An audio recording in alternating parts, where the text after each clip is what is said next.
नमस्कार मित्रांनो, कसे आहात सगळे? मस्त मजेत ना?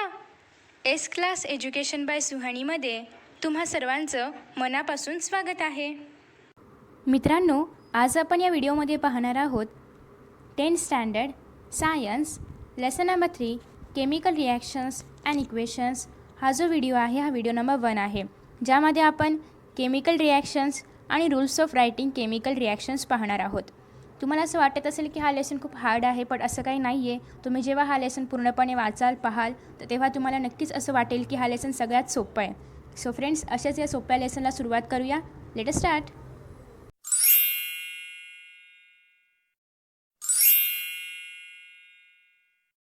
केमिकल रिॲक्शन्स अँड इक्वेशन्स हा जो पाठ आहे, या पाठाचे अनेक बेसिक्स आपण या आधीच्या स्टँडर्ड्समध्ये बघितलेले आहेत. केमिकल चेंज, फिजिकल चेंज, हे सगळं काही आपण आधीपासूनच स्टडी करत आलेलो आहोत. मग यामध्ये आपल्याला काय बघायचं आहे तर केमिकल रिॲक्शन्स, त्याचबरोबर rules of writing chemical reactions. Chemical reaction लिहिण्याचे काही रूल्स आहेत. आपण याआधी पण खूप सारे केमिकल रिॲक्शन्सचा स्टडी केलेला आहे, पण त्याच्यामध्ये काही सिम्बॉल्स आहेत. जसं की आपण एखाद्या केमिकल फॉर्म्युल्याच्या खाली एस लिहितो, मग एस का लिहितो किंवा जी का लिहितो किंवा ब्रॅकेटमध्ये एल का लिहितो. तर हे जे काही सिम्बॉल्स आहेत तर ते कुठे लिहायचे, कधी लिहायचे किंवा त्याचा अर्थ काय आहे, हे सगळं आपण rules of writing chemical equations chemical रिॲक्शन्समध्ये बघणार आहोत. त्याच्यानंतर balancing a chemical equation. Chemical equation balance करायचं असतं. बॅलन्स करायचं असतं म्हणजे काय करायचं असतं तर केमिकल इक्वेशन्स जेव्हा आपण लिहितो तेव्हा राईट हँड साईडला काय असतात, प्रोडक्ट्स असतात, आणि लेफ्ट हँड साईडला रिॲक्टन्स असतात. मग रिॲक्टन्समध्ये जेवढे मॉलिक्युल्स आहेत, जेवढे नंबर ऑफ मॉलिक्युल्स आहेत, तेवढेच नंबर ऑफ मॉलिक्युल्स जेव्हा राईट हँड साईडला प्रोडक्टमध्ये असतील तेव्हा ते इक्वेशन बॅलन्स असेल. आणि जर नंबर ऑफ मॉलिक्युल्स सेम नसतील किंवा इक्वल नसतील तर ते जे इक्वेशन आहे तर ते अनबॅलन्स्ड असणार. मग अनबॅलन्स्ड इक्वेशनला बॅलन्स कसं करायचं हे पण आपण या पाठामध्ये बघणार आहोत. Types of chemical reactions. Chemical रिॲक्शनचे काही टाईप्स आहेत जे नंबर ऑफ रिॲक्टन्स आणि नंबर ऑफ प्रोडक्ट्सवरून डिटरमाइन केले जातात किंवा नेचरवरून डिटरमाइन केले जातात. मग ते कोणते टाईप्स आहेत ते आपण बघणार आहोत. त्याआधी इथे कॅन यू रिकॉल म्हणून एक छोटंसं 2 प्रश्नांचं एक छोटंसं पॅराग्राफ आहे. 2-3 प्रश्न आहेत ते आपण बघूया. What are the types of molecules of elements and compounds. Types of molecules of elements काय आहेत हे आपण ऑलरेडी बघितलं आहे की मेटल्स आहेत, नॉन मेटल्स आहेत आणि मेटलॉइड्स आहेत. आणि कंपाऊंड्स म्हणजे काय तर कंपाऊंड्स म्हणजे ज्यावेळी 2 किंवा 2पेक्षा जास्त एलिमेंट्स कंबाईन होतात, पण ते फिक्स प्रपोर्शनमध्ये असतात. त्याचं प्रपोर्शन फिक्स असतं, तर तेव्हा त्याच्यापासून कंपाऊंड तयार होतं. तर अशा प्रकारे हा आहे पहिला प्रश्न. Mean by valency of element. एलिमेंटची व्हॅलेन्सी म्हणजे काय तर जे या आधीच्या पाठामध्ये पण आपण बघितलेलं आहे की नंबर ऑफ इलेक्ट्रॉन्स. एखाद्या ॲटमकडे जेवढे इलेक्ट्रॉन्स आहेत तर तेवढे इलेक्ट्रॉन्स एकतर ते देतं किंवा घेतं. त्याला देत असताना आणि घेत असताना ते एकतर आयोनिक बॉन्ड फॉर्म करतं. सो त्याला आपण म्हणतो व्हॅलेन्सी ऑफ एन एलिमेंट. म्हणजेच the capacity of an element to combine is called valency of an element. What is the requirement for writing molecular formula of different compounds and how are the molecular formula of the compound written? Molecular formula लिहित असताना आपण आधी symbol लिहितो. एखादा element जर असेल तर त्याचा आधी आपण सिम्बॉल लिहितो. एखाद्या कंपाऊंडमध्ये कोणते एलिमेंट्स आहेत तर त्या एलिमेंट्सच्या आधी आपण सिम्बॉल लिहितो. त्याच्यानंतर त्याचं बेसिक रेडिकल जे आहे, बेसिक असेल किंवा ॲसिडिक रेडिकल असेल तर ते लिहितो आपण. त्याच्यानंतर त्याची व्हॅलेन्सी आपण लिहितो आणि मग त्याचं क्रॉस मल्टिप्लिकेशन करतो आणि मग जो मिळेल तो असणार आहे फॉर्म्युला. तर अशा प्रकारे आपण केमिकल कंपाऊंड्स लिहित असतो, केमिकल कंपाऊंडचे फॉर्म्युला लिहित असतो. In earlier standards, we have seen how compounds are formed by chemical combination of elements. याआधी आपण बघितलेलं आहे की केमिकल कॉम्बिनेशन, जेव्हा एलिमेंट्सचं केमिकल कॉम्बिनेशन होतं तेव्हा कशाप्रकारे कंपाऊंड्स फॉर्म होतात. We have also learned that the driving force behind formation of a chemical bond is to attain an electronic configuration with a complete octet. आपण हे पण शिकलेलो आहोत की जेव्हा एखादा बॉन्ड तयार व्हायचं असेल, म्हणजे जेव्हा एखादं केमिकल बॉन्ड तयार होतं तर तेव्हा तिथे जे इलेक्ट्रॉनिक कन्फिगरेशन आहे त्याच्यानुसार ऑक्टेट कंप्लीट होण्यासाठी मग इलेक्ट्रॉन दिले जातात किंवा घेतले जातात. The atoms attain a complete octet by giving, taking or sharing of electrons with each other. मग ते जे ऑक्टेट आहे जे आपल्याला तयार करायचं आहे, त्या एलिमेंटला तयार करायचं आहे, तर ते ऑक्टेट तयार करण्यासाठी एकतर ते इलेक्ट्रॉन्स एकतर ते इलेक्ट्रॉन्स देणार किंवा घेणार किंवा शेअर करणार. मग तर जर ते देणार किंवा घेणार असतील तर त्यापासून आयोनिक बॉन्ड तयार होतो, आणि जर ते शेअर करणार असतील तर त्यापासून कोव्हॅलंट बॉन्ड तयार होतो. ओके, तर अशा प्रकारे एकमेकांमध्ये ते शेअर करतात किंवा देतात किंवा घेतात आणि आपलं ऑक्टेट कंप्लीट करतात आणि स्टेबल बनतात. त्याच्यानंतर आहे chemical reaction. Some of the scientists of the 18th and 19th century carried out fundamental experiments on chemical reactions. 18व्या आणि 19व्या शतकामधले जे शास्त्रज्ञ आहेत तर त्यांनी काही फंडामेंटल एक्सपेरिमेंट्स केले होते केमिकल रिॲक्शन्सवरती, आणि फंडामेंटल एक्सपेरिमेंट्स करून केमिकल रिॲक्शन्स बनवले होते किंवा तयार केले होते. They proved from their experiments that during chemical reactions composition of the matter changes. त्यांनी हे प्रूव्ह केलं होतं की केमिकल रिॲक्शन घडून येत असताना मॅटरचं जे कंपोजिशन आहे तर ते चेंज होतं, and that change remains permanent. आणि जो काही चेंज त्याच्यामध्ये होईल तर तो परमनंट होणार आहे. जसं की आपण बेसिक एक्झाम्पल घेऊया की दुधापासून दही तयार होतं.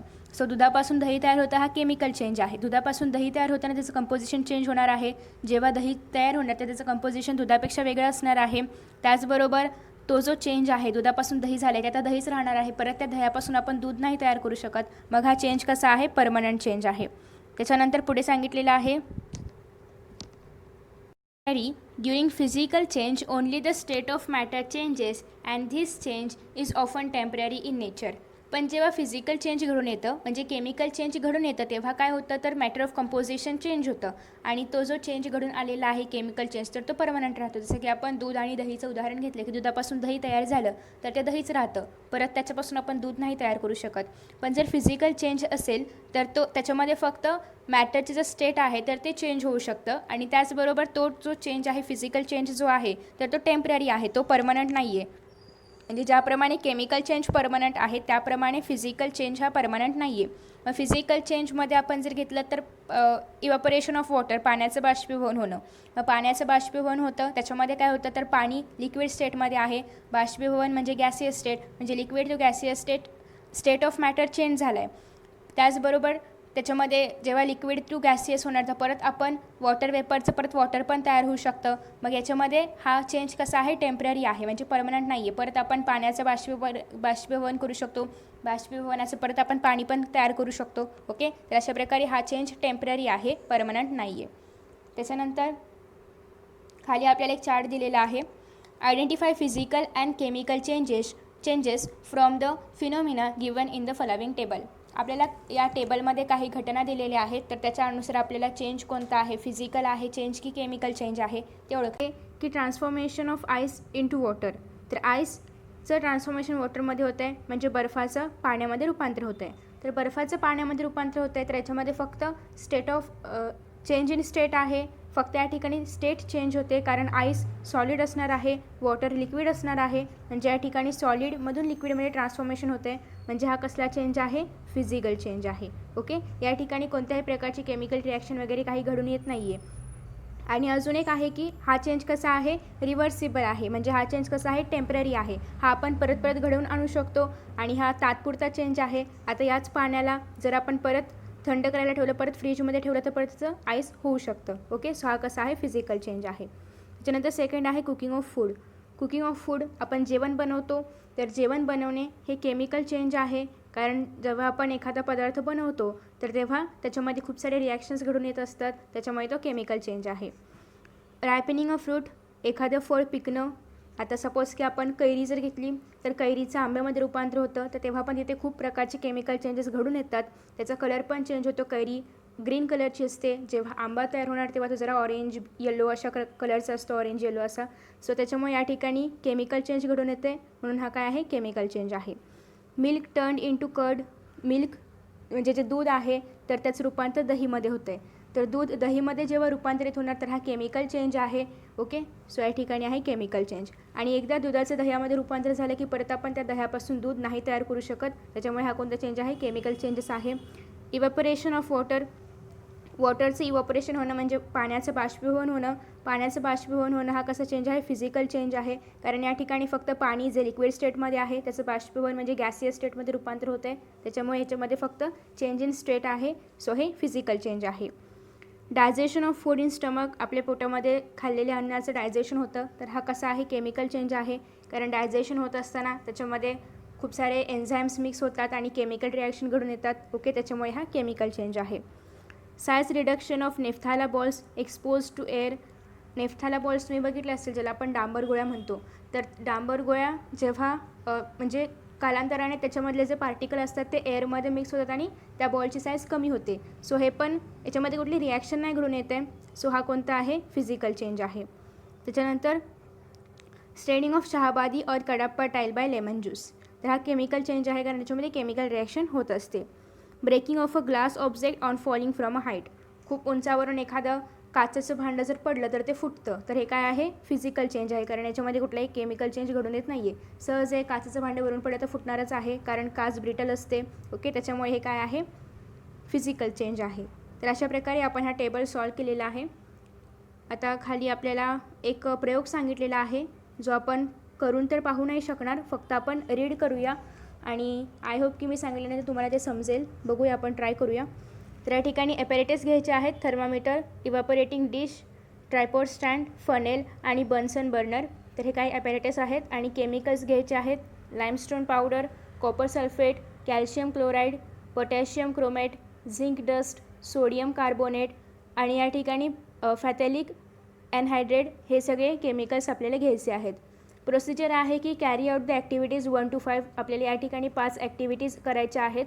तर 5 ॲक्टिव्हिटीज आपल्याला 1 by 1 करायच्या आहेत आणि त्यांच्यामध्ये जे काही चेंजेस होतील ते आपल्याला या ठिकाणी एक टेबल दिलेला आहे त्याच्यामध्ये रेकॉर्ड करून ठेवायचे आहेत. जसं की त्या ॲक्टिव्हिटीज केल्यानंतर किंवा त्या रिॲक्शन्स केल्यानंतर कलरमध्ये काय चेंज होतं आहे का, गॅस रिलीज होतो आहे का, टेम्परेचरमध्ये काही बदल होतो आहे का, किंवा त्या रिॲक्शनचं नेचर काय आहे, केमिकल रिॲक्शन आहे की फिजिकल चेंज आहे. तर हे सगळं आपल्याला बघायचं आहे. आता इथे आपण ते ॲक्च्युअल नाही करणार आहोत, बट आपण जस्ट रीड करूया. तुम्ही तुमच्या स्कूलच्या लॅबोरेटरीमध्ये हे सगळं करू शकता. फर्स्ट ॲक्टिव्हिटी आहे की take a spoonful of limestone powder in an evaporating dish, heat it strongly on a high blue flame. तर या ठिकाणी आपल्याला लाईमस्टोन घ्यायचं आहे. लाईमस्टोन म्हणजे तुम्हाला माहिती आहे calcium carbonate, CaCO3. Okay, so calcium carbonate घ्यायचं आहे जे आपल्याला इव्हॅपोरेटिंग डिशमध्ये त्याला ठेवायचं आहे आणि हीट करायचं आहे. म्हणजे खालून त्याला आपल्याला उष्णता द्यायची आहे. मग जेव्हा आपण CaCO3ला हीट देणार तेव्हा ते याच्यामधला जो याच्यामधून जो Ca आहे म्हणजे जे कॅल्शियम आहे आणि ऑक्सिजन, तर हे एकत्र रिलीज होणार आणि याच्यानंतर CO2 म्हणजेच कार्बन डायऑक्साईड गॅस जो आहे तर तो रिलीज होणार. म्हणजे त्याला आपण असं रिलीज होणार तर आपण असं एक ॲरो दाखवतो पॉइंटिंग टुवर्ड्स अपवर्ड. ओके, तर या ठिकाणी जेव्हा CaCO3ला जेव्हा आपण हीट देणार तर तेव्हा त्यापासून CaO म्हणजेच या ठिकाणी calcium oxide plus carbon dioxide बाहेर पडणार आहे. ओके, त्याच्यानंतर आता आपण हा जो टेबल आहे तर तो फिल करूया. तर जेव्हा ही रिॲक्शन होणार तेव्हा कलरमध्ये कोणताही चेंज नाही होणार आहे. तुम्ही ही रिॲक्शन जर तुम्हाला आता स्कूलमध्ये करणं शक्य नाहीच आहे, सो तुम्ही यूट्यूबवरती जाऊन सर्च करू शकता. या ठिकाणी रिलीज होणार आहे का गॅस, तर रिलीज होणार आहे कारण CO2 रिलीज होतो आहे, कार्बन डायऑक्साईड रिलीज होतो आहे. चेंज इन टेम्परेचर, तर कोणत्याही प्रकारचं टेम्परेचर या ठिकाणी चेंज नाही होणार आहे. त्याच्यानंतर नेचर ऑफ चेंज केमिकल आहे. ओके, सो तुम्ही ते केमिकल पूर्ण लिहा. मी फक्त सी लिहिते, C.C. ओके, त्याच्यानंतर आपण पाहूया नेक्स्ट आहे ॲड झिंक डस्ट म्हणजे Zn dust into the copper sulphate CuSO4 solution. तर या ठिकाणी आपल्याला झिंक ॲड करायचं आहे कॉपर सल्फेट म्हणजे CuSO4मध्ये. सो CuSO4मध्ये जेव्हा आपण झिंक डस्ट ॲड करणार तर तेव्हा आपल्याला मिळणार आहे Cu प्लस ZnSO4 म्हणजे copper plus zinc sulphate. Okay, जेव्हा आपण कॉपर सल्फेटमध्ये झिंक डस्ट ॲड करणार तेव्हा आपल्याला कॉपर प्लस झिंक सल्फेट मिळणार आहे. सो आता ही जी रिॲक्शन आहे तर त्याच्यामध्ये काय चेंजेस झालेले आहेत ते आपण बघूया. तर एकतर या ठिकाणी कलरमध्ये चेंज झाला आहे कारण हे जे सोल्युशन आहे म्हणजे जेव्हा आपण कॉपर सल्फेटमध्ये झिंक डस्ट ॲड करणार तर तेव्हा जे Cu प्लस ZnSO4 तयार होणार आहे तर ते कलरलेस असणार आहे. म्हणजे त्याला कोणताही कलर नसणार आहे, तर तुम्ही ते कलरलेस लिहा. ओके, त्याच्यानंतर गॅस रिलीज होतो आहे का, तर या ठिकाणी कोणत्याही प्रकारचं गॅस रिलीज नाही होत आहे. त्याच्यानंतर पुढे आहे टेम्परेचरमध्ये चेंज होतो आहे का, तर या ठिकाणी टेम्परेचर वाढणार आहे. ओके, म्हणजे टेम्परेचर इन्क्रीज होणार आहे.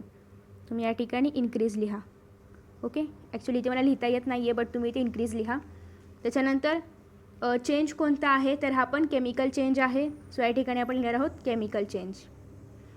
त्याच्यानंतर पुढे आपल्याला नेक्स्ट रिॲक्शन बघायची आहे. नेक्स्ट ॲक्टिव्हिटी आहे 3rd नंबरची. ॲड पोटॅशियम क्रोमेट म्हणजेच KrCrO4 सोल्युशन टू बॅरियम सल्फेट म्हणजे BaSO4 सोल्युशन. म्हणजे या ठिकाणी आपल्याला काय करायचं आहे, तर BaSO4 म्हणजे बॅरियम सल्फेटचं जे सोल्युशन आहे त्याच्यामध्ये आपल्याला पोटॅशियम क्रोमेट ॲड करायचं आहे. म्हणजे KrCrO4 आपल्याला ॲड करायचं आहे. ओके.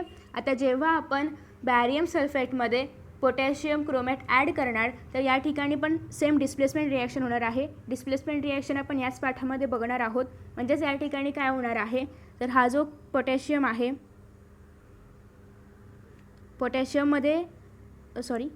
पोटॅशियम सल्फेट या ठिकाणी तयार होणार आहे. पोटॅशियम सल्फेट प्लस आणि हे जे आहे बॅरियम क्रोमाइट. ओके, इथे Cr आहे.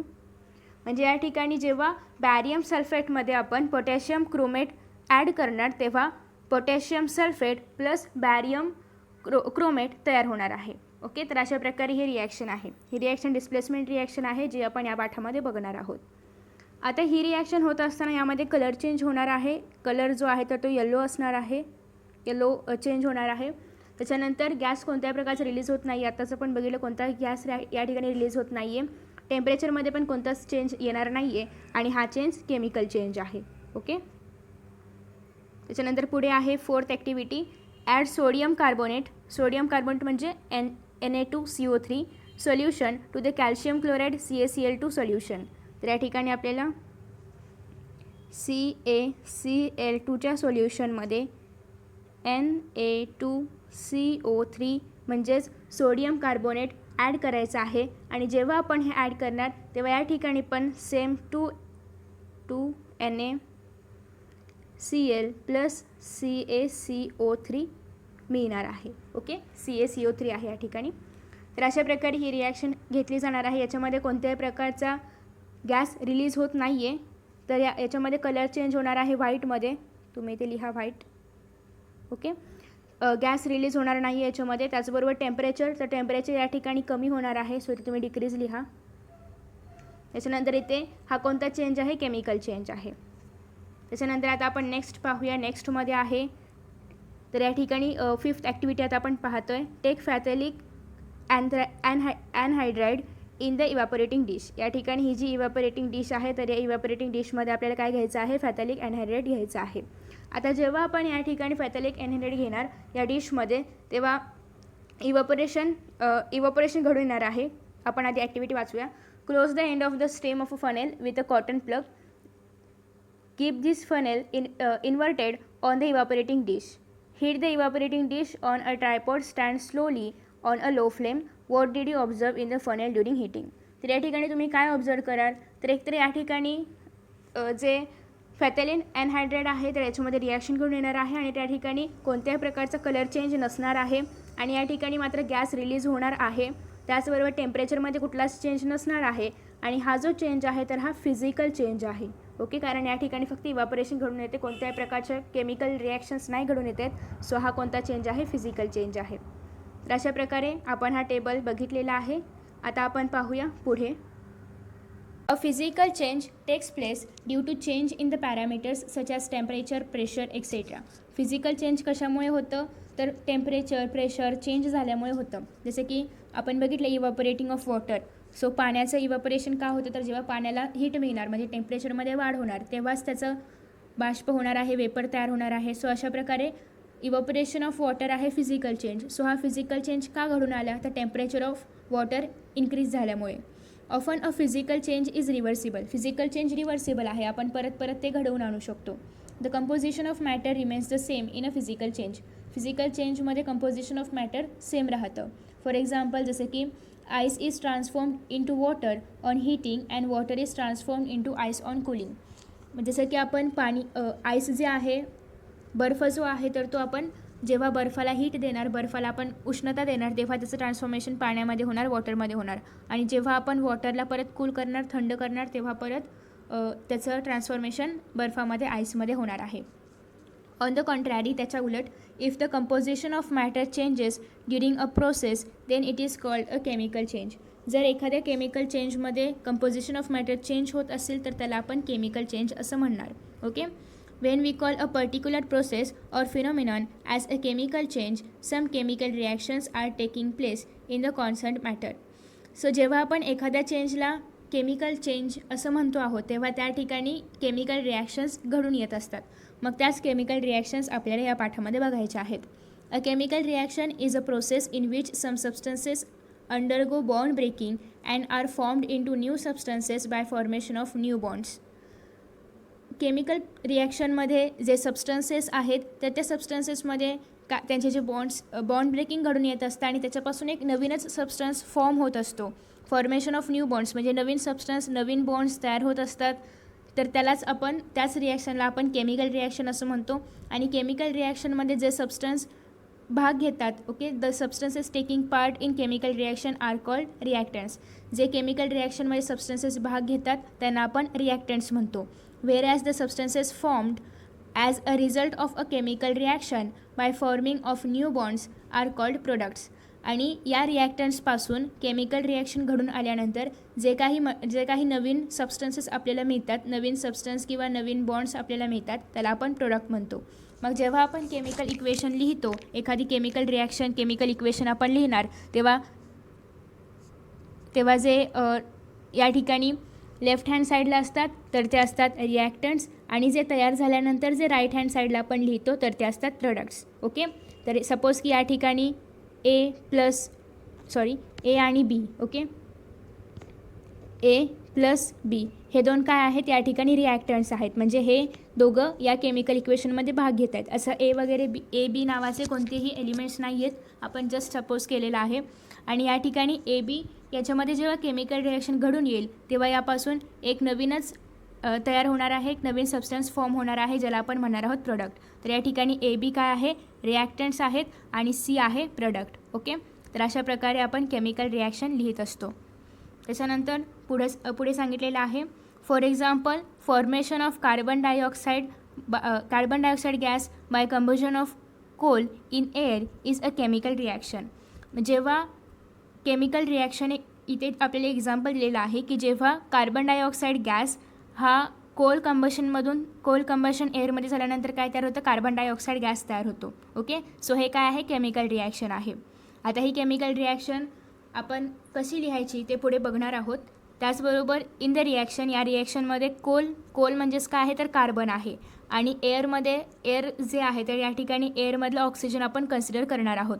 सो कोल प्लस ऑक्सिजन हे काय झाले रिॲक्टंट्स झाले आणि जे तयार होणार आहे काय तयार होणार आहे carbon dioxide gas. So carbon dioxide gas झालं प्रोडक्ट. आणि आता हे जे केमिकल इक्वेशन आहे तर ते आपण कसं लिहायचं नेमकं तर ते अशा पद्धतीने इथे लिहून दाखवलेलं आहे.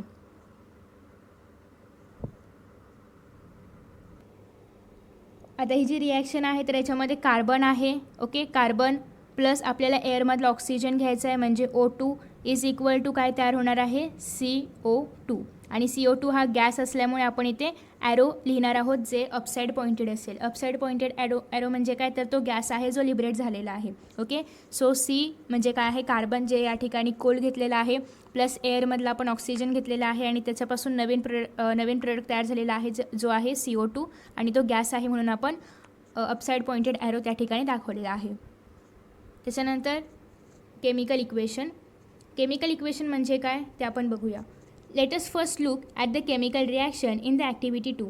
ॲक्टिव्हिटी 2मध्ये जे केमिकल इक्वेशन आहे तर ते आधी आपण या ठिकाणी घेऊया. ॲक्टिव्हिटी जी मी सांगितली होती तुम्ही करू शकता तर त्या ॲक्टिव्हिटी तुम्ही केली असेल वाचली असेल तर या ठिकाणी आहे इन द ॲक्टिव्हिटी 2मध्ये a colourless solution of zinc सल्फेटचं कलरलेस म्हणजे ज्याला कलर नाही असं solution is formed on addition of zinc dust to the blue solution of copper sulphate. जेव्हा कॉपर सल्फेट सोल्युशनमध्ये आपण झिंक डस्ट ॲड करणार तर त्यापासून जे प्रोडक्ट आहे तर ते झिंक सल्फेट तयार होणार आहे. ते कसं असणार आहे कलरलेस असणार आहे ज्याच्यामध्ये कलर नाही असं. मग ही जी केमिकल रिॲक्शन आहे ती लिहायची कशी तर ती अशा प्रकारे लिहितात. Aqueous solution of copper sulphate, copper सल्फेटचं ॲक्वियस सोल्युशन, ब्ल्यू सोल्युशन म्हणजे aqueous solution, plus zinc dust, zinc dust आपण याच्यामध्ये ॲड केलेली आहे. मग हे जे दोन आहेत तर ते झालेले आहेत रिॲक्टंट्स. आणि या ठिकाणी आहे aqueous solution of zinc sulphate, zinc सल्फेटचं ॲक्वेसियस सोल्युशन प्लस याच्यामध्ये आहे कॉपर. ओके, कलरलेस सोल्युशन तयार झालेलं आहे. आता हेच आपण सिम्बॉल्स वापरून कसं लिहिणार, तर या ठिकाणी अशा प्रकारे केमिकल फॉर्म्युला लिहिलेला आहे. सो केमिकल फॉर्म्युला आहे. आता हे जे आपण बघितलं तर हे वर्ड्समध्ये आहे, याच्यामध्ये केमिकल्सची नावं वापरलेली आहेत. जर नावं असतील तर that is word equation. The simple way of representing a chemical equation in words is called a word equation. A word equation can be written in a further condense form by using chemical formula. Chemical formula वापरून आपण तेच परत अशा प्रकारे लिहू शकतो, जसं की CuSO4, CuSO4 म्हणजे कॉपर सल्फेट प्लस Zn म्हणजेच zinc dust is equal to ZnSO4 plus Cu. ZnSO4 म्हणजे काय आहे, झिंक सल्फेट प्लस Cu म्हणजे कॉपर. आता या ठिकाणी ॲक्वियस सोल्युशन आहे. जर ॲक्वियस असेल तर आपण असं लिहिणार ZnSO4 आणि या ठिकाणी ब्रॅकेटमध्ये आपण AQ. ओके, AQ म्हणजे ते ॲक्वियस सोल्युशन आहे. त्याच्यानंतर the representation of a chemical reaction is a condensed form using chemical formula is called as the chemical equation. आता आपण बघितलं होतं की हे जे सगळे केमिकल्स आहेत तर त्यांची नावं लिहून आपण एक इक्वेशन तयार केलं होतं, ज्याला आपण वर्ड इक्वेशन म्हणतो. पण हेच त्यांची नावं न लिहिता त्यांचे सिम्बॉल्स घेऊन, जसं की कॉपरचं सिम्बॉल आहे Cu, झिंकचं सिम्बॉल आहे Zn, तर असे हे सगळे सिम्बॉल्स घेऊन जेव्हा आपण एखादं रिॲक्शन रिप्रेझेंट करतो तर त्याला आपण म्हणतो chemical reaction. In the above reaction, in the above equation, copper sulfate that is CuSO4 and zinc that is Zn are the reactants and they react with each other to form copper particles Cu and a solution of the colorless zinc sulfate that is ZnSO4 as the product having totally different properties. मग या ठिकाणी हे जे copper sulphate आहे आणि हे जे zinc आहे तर हे दोघं काय आहेत, रिॲक्टंट्स आहेत. ओके, आणि या ठिकाणी जे तयार झालेले आहेत दॅट इज झिंक सल्फेट आणि कॉपर, तर ते आहेत प्रोडक्ट्स. मग रिॲक्टंट्सची जेव्हा एकमेकांसोबत रिॲक्शन झाली तेव्हा त्यापासून प्रोडक्ट तयार झालेला आहे. मग रिॲक्टंट्स आणि प्रोडक्ट्स यांच्या प्रॉपर्टीज ज्या असतात, केमिकल प्रॉपर्टीज ह्या वेगवेगळ्या असतात. म्हणजे यांच्या केमिकल प्रॉपर्टीज आणि यांच्या केमिकल प्रॉपर्टीज टोटली वेगवेगळ्या असणार आहेत. The ionic bond in the reaction CuSO4 breaks and the ionic bond in the product ZnSO4 is formed during the reaction. मग या रिॲक्शनमध्ये रिॲक्टर्समधले जे काही बॉन्ड्स आहेत, आयोनिक बॉन्ड्स आहेत ते ब्रेक होतात आणि प्रोडक्ट्समधले जे काही आयोनिक्स बॉन्ड आहेत ते नवीन बॉन्ड्स तयार होतात. म्हणजे या ठिकाणी CuSO4चे बॉन्ड्स ब्रेक झाले आणि ZnSO4चे नवीन बॉन्ड्स तयार झालेले आहेत. मग आता ही केमिकल इक्वेशन लिहायचं कसं, सो त्यासाठी आहे रायटिंग अ केमिकल इक्वेशन. कोणते रूल्स आपण फॉलो करायचे आहेत. Let us now see the convention followed while writing a chemical equation. First आहे in a chemical equation. Chemical इक्वेशनमध्ये the reactants are written on the left hand side while the products on the right hand side. जेव्हा आपण chemical reaction लिहित असतो तेव्हा रिॲक्टंट्स आपल्याला left hand साईडला लिहायचे असतात आणि प्रोडक्ट्स आपल्याला राईट हँड साईडला लिहायचे असतात. ओके, आणि मध्ये असा ॲरो असतो. जसं की आपण याआधी एक्झाम्पल घेतलं होतं. सपोज की A आणि B हे या ठिकाणी आहेत रिॲक्टन्स आणि त्यापासून तयार झालेले आहेत product C plus D. So A आणि B जे रिॲक्टन्स आहेत तर ते आलेले आहेत लेफ्ट हँड साईडला. C आणि D जे प्रोडक्ट तयार झालेले आहेत तर ते आलेले आहेत राईट हँड साईडला. And arrow heading towards the product is drawn in between them. आता या ठिकाणी आपण एक ॲरो काढला होता A plus B C plus D. So हा जो ॲरो आहे, ओके, हा ॲरो आपण मध्ये काढतो दोघांच्या रिॲक्टन्स आणि प्रोडक्ट्सच्या मध्ये. The arrow indicates the direction of the reaction. या ॲरोमुळे आपल्याला रिॲक्शनची डायरेक्शन कळून येते. If the reactants or products are 2 or more they are linked with a sign plus. मग या ठिकाणी आपण बघितलं की आपण A प्लस B लिहिलं होतं. सो जर एकापेक्षा जास्त रिॲक्टन्स असतील तर त्या दोघांच्या मध्ये आपण प्लस साईन लिहितो. For example in the equation 2 a plus sign is drawn in between the reactants CuSO4 and Zn. मग या ठिकाणी जर आपण रिॲक्शन 2 बघितली तर इथे 2 रिॲक्टन्स होते. CuSO4 प्लस झिंक Zn होतं. तर या ठिकाणी दोघांमध्ये पण प्लसचं साईन ॲड केलेलं आहे कारण 2 रिॲक्टन्ट्स आहेत त्याच्यामुळे. Similarly a plus sign is drawn in between the products ZnSO4 and Cu. मग या ठिकाणी पण प्रोडक्ट्स पण 2 तयार झालेले आहेत. मग झिंक सल्फेट आणि कॉपर यांच्यामध्ये पण या ठिकाणी प्लस साईन ॲड केलेला आहे. To make the chemical equation more informative the physical states of the reactants are indicated in the equation. आणि हेच केमिकल इक्वेशन अजून इन्फॉर्मेटिव्ह करण्यासाठी त्या रिॲक्टन्ट्सबद्दल त्या प्रोडक्ट्सबद्दल अजून इन्फॉर्मेशन देण्यासाठी ते कोणत्या फिजिकल स्टेटमध्ये आहेत, सॉलिडमध्ये आहेत, लिक्विडमध्ये आहेत, गॅसियसमध्ये आहेत, ॲक्वियसमध्ये आहेत, हे सगळं सांगण्यासाठी मग त्या ठिकाणी ते सगळं केमिकल इक्वेशनमध्ये दाखवलं जातं. मग ते दाखवताना त्याचे काही सिम्बॉल्स आहेत. कोणते कोणते आहेत तर त्याचे फिजिकल स्टेट कोणते आहेत, गॅसियस आहेत, लिक्विड आहे, सॉलिड स्टेट्स आहेत. ओके. मग जर गॅसियस असेल तर जी वापरलं जातं ब्रॅकेटमध्ये जी लिहिलं जातो, जर लिक्विड असेल तर ब्रॅकेटमध्ये एल लिहिलं जातं, जर सॉलिड असेल तर ब्रॅकेटमध्ये एस लिहिलं जातं respectively in the brackets. Moreover if the product is gaseous instead of G it can be indicated by an arrow pointing upwards. जर एखादा प्रोडक्ट जो तयार झालेला आहे तर तो गॅसियस असेल, या ठिकाणी आपण आधी बघितलं की कार्बन डायऑक्साईड CO2 हा काय होता, गॅसियस होता. सो आपण या ठिकाणी असा ॲरो दाखवला होता. म्हणजे हा जो गॅसियस आहे तर या ठिकाणी असं खाली आपण जर आपण ॲरो नाही दाखवला तर इथे आपण असं जी पण लिहू शकतो. पण जी लिहिण्यापेक्षा जास्त करून मोस्टली आपण या ठिकाणी काय दाखवतो, ॲरो दाखवतो. ओके. ॲरो आहे तर समजून जायचं की तो कोणत्या स्टेटमध्ये आहे, गॅसियस स्टेटमध्ये आहे. If the product formed is insoluble solid in the form of a precipitate then instead of S it can be indicated by arrow pointing downwards. मग जर एखादं प्रोडक्ट आहे जो तयार झालेला आहे तो जर इनसॉल्युबल सॉलिड असेल किंवा प्रेसिपिटेट असेल, जो विरघळणारा नाही आहे असा सॉलिड असेल त्यालाच आपण प्रेसिपिटेट म्हणतो, तर त्या ठिकाणी एस लिहिण्याऐवजी ब्रॅकेटमध्ये एस लिहिण्याऐवजी आपण तिथे ॲरो काढतो जो पॉइंटिंग डाऊनवर्ड्स आहे. ओके. पॉइंटिंग अपवर्ड्स गॅसियससाठी काढतो, पॉइंटिंग डाऊनवर्ड्स आपण काढतो प्रेसिपिटेटसाठी, इनसॉल्युबल सॉलिडसाठी. When reactants and products are in the form of solution in water they are said to be present in aqueous solution state. आणि जर रिॲक्टन्ट्स किंवा प्रोडक्ट्स जर वॉटर सोल्युशनमध्ये असतील, म्हणजे रिॲक्टन्ट्स किंवा प्रोडक्ट्सचं सोल्युशन हे जर वॉटरमध्ये असेल तर मग त्याला आपण ॲक्वियस सोल्युशन असं म्हणतो, ॲक्वियस स्टेटमध्ये म्हणतो. जसं की या ठिकाणी आपण कॉपर सल्फेट जे आहे तर ते aqueous solution of copper sulphate घेतलेलं आहे. म्हणजेच या ठिकाणी कॉपर सल्फेटचं सोल्युशन आणि कॉपर सल्फेटचं सोल्युशन आणि वॉटर मिक्स आहे. सो याला आपण लिहिणार ॲक्वियस सोल्युशन. म्हणजेच या ठिकाणी CuSO4 आणि इथे आपण ब्रॅकेटमध्ये AQ लिहिणार. ओके. या ठिकाणी पण आपल्याला लिहून दाखवलेलं आहे. CuSO4 ब्रॅकेटमध्ये AQ लिहिलं आहे. झिंक डस्ट सॉलिड असल्यामुळे ब्रॅकेटमध्ये S लिहिलेला आहे आणि या ठिकाणी ॲरो पॉइंटिंग टुवर्ड्स प्रोडक्ट्स आहे. ZnSO4 झिंक सल्फेट ॲक्वियस आहे, ॲक्वियस सोल्युशन आहे, plus copper that is solid. So therefore S लिहिलेला आहे. अशा पद्धतीने थर्ड इक्वेशन या ठिकाणी तयार झालेलं आहे.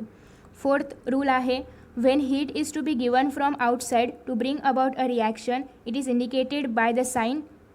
या ठिकाणी छोटासा ट्रायंगल आहे ज्याला आपण डेल्टा म्हणतो.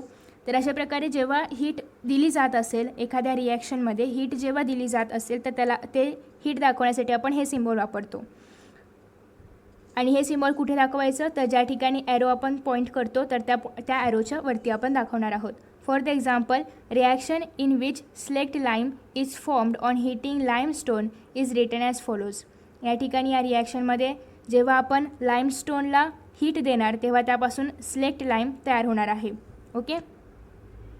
म्हणजेच इथे slake lime plus carbon dioxide जो आहे गॅस तर तो लिबरेट होणार आहे. तर त्यासाठी आपण या ठिकाणी ॲरो दाखवलेला आहे जो पॉइंटिंग टुवर्ड्स अपवर्ड आहे. तर या ठिकाणी लाईमस्टोन आहे जे आहे CaCO3 सॉलिड स्टेटमध्ये आहे. त्याला जेव्हा आपण या ठिकाणी हीट देतो त्याच्यामुळे आपण हीटचा सिम्बॉल लिहिलेला आहे. आणि त्यापासून इथे स्लेक्ट लाईम CaO सॉलिडमध्ये आहे आणि त्याचबरोबर कार्बन डायऑक्साईड CO2 जो गॅसियस स्टेटमध्ये आहे. Similarly the fact that heat is released during the reaction between the aqueous solution of copper sulfate and zinc dust is indicated as follows. मग आपण जे रिॲक्शनवरती बघितलेली होती सेकंड रिॲक्शन त्याच्यामध्ये copper sulphate plus zinc, copper sulphate aqueous solution होतं, zinc solid फॉर्ममध्ये होतं. त्याच्यानंतर zinc sulphate aqueous form plus copper जे आहे तर ते सॉलिड फॉर्ममध्ये तयार झालं प्रोडक्ट आहेत. त्याच्यानंतर त्याच्यामध्ये हीट पण मिळाली होती, या रिॲक्शनमधून हीट पण मिळाली होती. सो त्याच्यानंतर आपण प्लस हीट असं पण लिहिलेलं आहे. It is necessary to fulfil certain conditions like specific temperature, pressure किंवा catalysed etcetera to bring about some reactions. काही रिॲक्शन्समध्ये आपल्याला हे पण मेन्शन करणं गरजेचं असतं की टेम्परेचर, प्रेशर, कॅटलाइज्ड वगैरे ती काही रिॲक्शनमध्ये मेन्शन करणं गरजेचं असतं.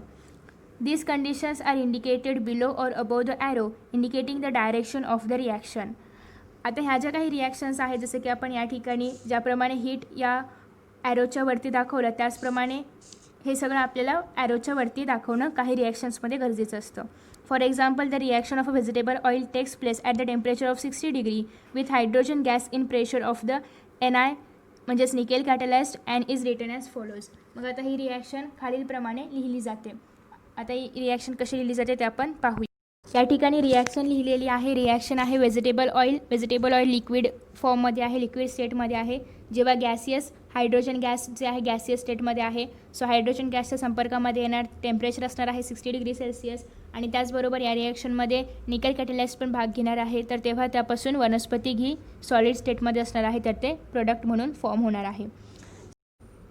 6th कंडिशन आहे, 6th रूल आहे, special information or names of reactants or products are written below their formula. Special information असेल किंवा रिॲक्टन्ट्स आणि प्रोडक्ट्सची नावं जर असतील तर ते त्या फॉर्म्युल्याच्या खाली लिहिली जातात. जसं की copper on reaction with concentrated nitric acid gives reddish coloured poisonous nitrogen dioxide gas. जेव्हा कॉपर जे सॉलिड स्टेटमध्ये आहे ते HNO3 म्हणजेच या ठिकाणी नायट्रिक ॲसिड जे आहे ते ॲक्वियस सोल्युशन आहे, त्याच्यासोबत कॉन्सन्ट्रेटेड आहे ते, त्याच्यामुळे ते कॉन्सन्ट्रेटेड खाली आपण स्पेशल इन्फॉर्मेशनमध्ये लिहू शकतो. ओके, तर त्यापासून प्रोडक्ट तयार झालेले आहेत. Cu इन ब्रॅकेट NO3 हे जे ॲक्वियस सोल्युशन आहे, त्याचबरोबर 2NO3 गॅसियस आहे, त्याचबरोबर 2H2O लिक्विड आहे. तर अशा प्रकारे हे प्रोडक्ट्स तयार झालेले आहेत. त्याच्यानंतर आता आहे however on reaction with dilute nitric acid. जर या ठिकाणी डायल्यूट नायट्रिक ॲसिड असेल तर त्यापासून product form is nitric oxide gas. तर यापासून नायट्रिक ऑक्साईड गॅस तयार होणार आहे. म्हणजे या ठिकाणी काय आहे, कॉपरचे किती मॉलिक्युल्स आहेत, 3 मॉलिक्युल्स आहेत. कॉपर कोणत्या स्टेटमध्ये आहे, सॉलिड स्टेटमध्ये आहे. प्लस जे या ठिकाणी नायट्रिक ॲसिड आहे तर ते डायल्यूट नायट्रिक ॲसिड आहे, म्हणून आपण स्पेशल इन्फॉर्मेशनमध्ये डायल्यूट असं लिहू शकतो, कारण नायट्रिक ॲसिड डायल्यूट आहे. त्याच्यानंतर मग यापासून तयार काय होणार आहे, नायट्रिक ऑक्साईड गॅस. ओके, आता यानंतर पुन्हा इथे अजून एक एक्सपेरिमेंट सांगितलेला आहे. हा आपण पाहूया कोणता एक्सपेरिमेंट आहे.